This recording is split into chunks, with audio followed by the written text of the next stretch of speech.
வாக்குப்பதிவு எந்திர முறைகேடு புகார் தொடர்பாக தேர்தல் ஆணையம் தற்போது சில பதில்களை கூறியுள்ளது. அதன் முழு விவரங்களை நமது டெல்லி செய்தியாளர் நிரஞ்சனிடம் கேட்கலாம்.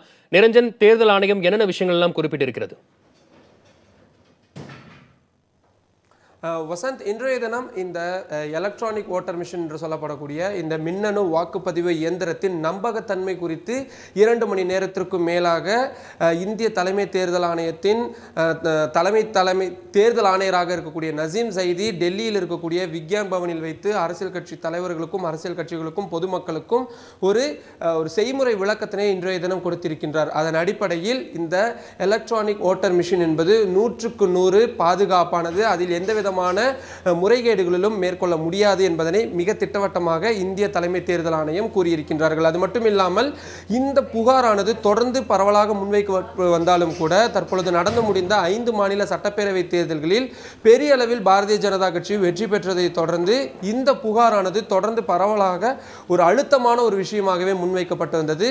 குறிப்பாக இந்திய தலைமை தேர்தல் ஆணையத்திற்கு பல்வேறு தரப்பினரும் தொடர்ந்து கடிதங்களை எழுதி வந்தார்கள். இதில் ஆம் ஆத்மி கட்சியை சேர்ந்த அதன் நிறுவனராக இருக்கக்கூடிய அரவிந்த் கெஜ்ரிவால் அவர்கள் தொடர்ந்து பல்வேறு கடிதங்களையும் ஒரு அழுத்தங்களையும் கொடுத்து வந்த நிலையில் கடந்த மாதம் 13 கட்சிகளைச் சேர்ந்த மூத்த தலைவர்களை அழைத்து அவர்களிடம் பல்வேறு விளக்கங்களை கேட்டறிந்திருந்தார்கள் இந்திய தலைமை தேர்தல் ஆணையம். இதனை அடுத்து கடந்த வாரம் 53 கட்சிகளைச் சேர்ந்த ஒரு அனைத்து கட்சி கூட்டமாக இந்த மின்னணு வாக்குப்பதிவு இயந்திரத்தில் ஏற்படக்கூடிய கோளாறுகள் குறித்தும் என்னென்ன மாதிரியான பிரச்சனைகள் உங்களுக்கு இருக்கிறது என்பது தொடர்பான விவரங்களை தெரிவியுங்கள் என்று கூறி ஒரு அனைத்து கட்சி கூட்டமானது நடத்தப்பட்டு வந்தது.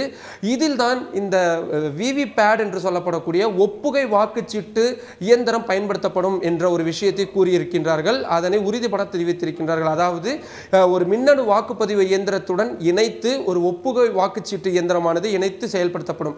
ஒரு குறிப்பிட்ட ஒரு கட்சிக்கு வாக்களிக்கும் பொழுது அந்த வாக்காளர் தான் அந்த கட்சிக்குத்தான் வாக்களித்தோமா என்பதனை தெரிந்து கொள்ளும் விதமாக ஒரு சீட்டு போன்று, அதாவது பேலட் போன்று ஒன்று அந்த ஒப்புகை சீட்டு வாக்குப்பதிவு இயந்திரத்தில் ஒரு வாக்காளருக்கு காண்பிக்கும். பிறகு அது உள்ளிழுத்துக் கொள்ளப்படும். பிறகு தேர்தல் அனைத்தும் முடிந்து இந்த வாக்கு எண்ணிக்கை நடைபெறும் பொழுது இரண்டிலும் ஒரே மாதிரியான வாக்கு எண்ணிக்கை பதிவாகி இருக்கின்றதா, ஒரு கட்சிக்கு ஒரு தேர்தலில் என்னென்ன வாக்குப்பதிவு இயந்திரத்தில் என்னென்ன மாதிரியான வாக்கு எண்ணிக்கை இருக்கிறது உள்ளிட்ட அனைத்தையும் சமமாக பார்ப்பதற்காக இந்த விஷயம் இருக்கும். இதை அனைத்தையுமே இன்றைய தினம் செயல்முறை விளக்கமாக இன்றைய தினம் இந்திய தலைமை தேர்தல் ஆணையம் செய்து காட்டியிருக்கின்றார்கள்.